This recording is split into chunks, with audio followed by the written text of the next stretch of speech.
Hello there. Today I have decided to do a mix of paints from basically what is left in the tube. I get to the point where I've probably got about 10 to 20 grams of paint left in a tube, and I then mix up the paints. I can have 2 or 3 different colours in one mix. And today I have decided to do an open cut pour again. I haven't done one for a while, and I've got a small plastic open cut piece that I've cut down, and I'm going to pop that into the middle of my black paint, which I have already put onto my piece of foam board. My colours today that I am using, of course, are the black, red, mixed with neon pink and a little bit of iridescent. A mix of 2 parts silver to 1 part copper and pouring medium. Orange without anything added. I had enough orange to just do an orange as it was with the pouring medium. The same with the white. Enough white just to do the white as it was. And this one is a mix of leaf green, monastral green, neon yellow, and my pouring medium, so there's a bunch of them in there. And all my paints except the black I have added silicone to. So I'm just going to pour the colours in now and then try and get all the paint over the edge before I do anything else. That's why I haven't put the black paint over all of the foam board, just made an egg shape out of it.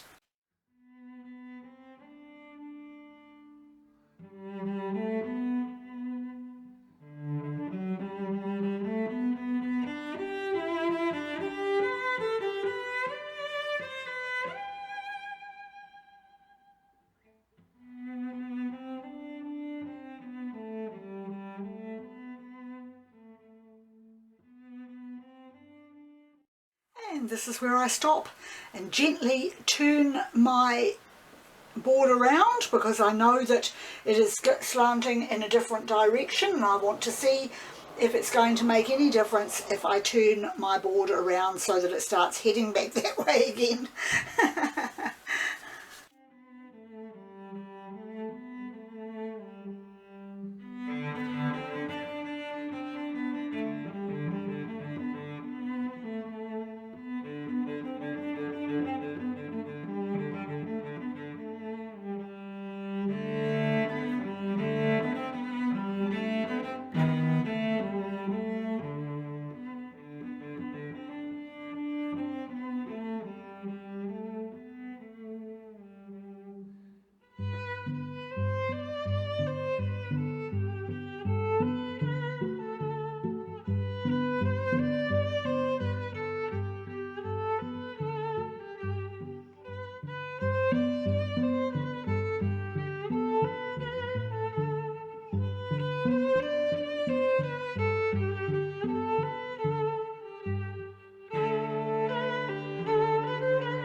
And now I'm going to start to, actually I might just move it with my fingers rather than tilting it.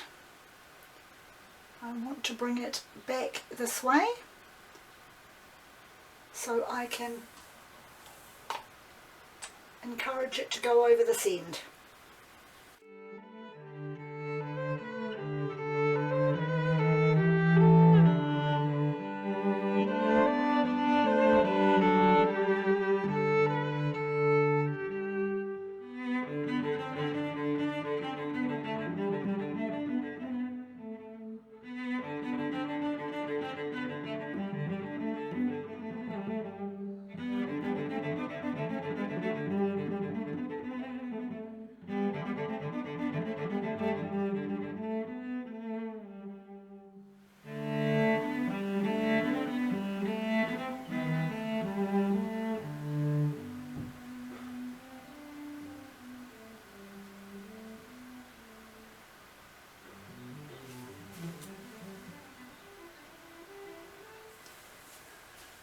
Okay, so now to give it a little wee tilt, and then a very, very quick torch. I've got quite a bit of silicone in there, but I don't want too many cells made with the torch. I'd rather they were made naturally. Well, sorry about that. My battery died on me again and I didn't even realise. I'm slowly getting my painting worked around to each corner, and what I'm doing is I am picking up the colour as much as I can and then putting it down onto the board to encourage the paint over the corners, and then using a straw to blow that through to give it more of a natural effect.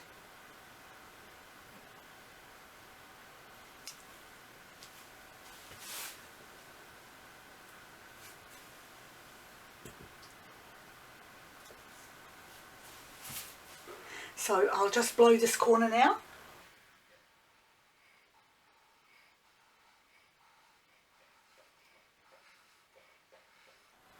Rather than tilting, because when you tilt, of course, you tilt all the paint over. And I don't think I can get any more. I might get a few drops of black out of this to break down the colour on the corners.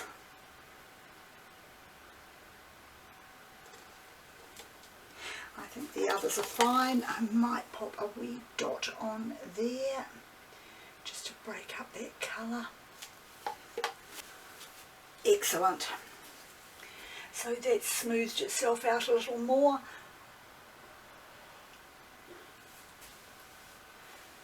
I'm actually really pleased with that. It's certainly different.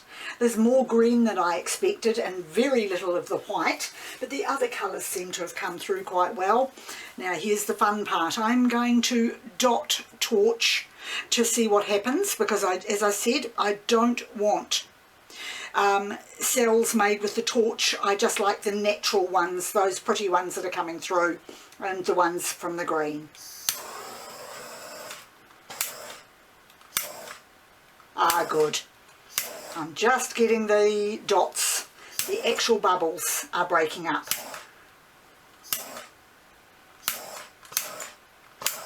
Oh, that's brilliant.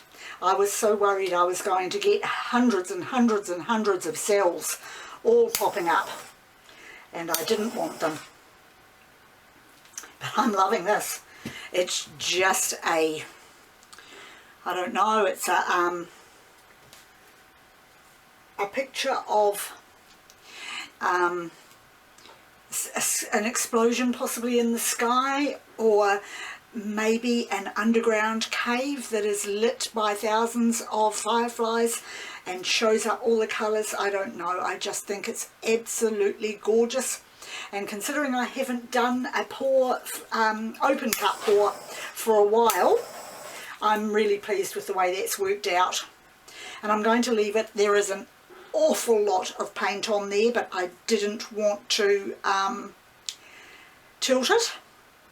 I made the paints a little bit thinner than I normally would, particularly the black, but that is just wonderful. So I'm going to leave it like that, and I will experiment with another open cut pour again soon. Once again, thank you very much for joining me, and I'll see you next time.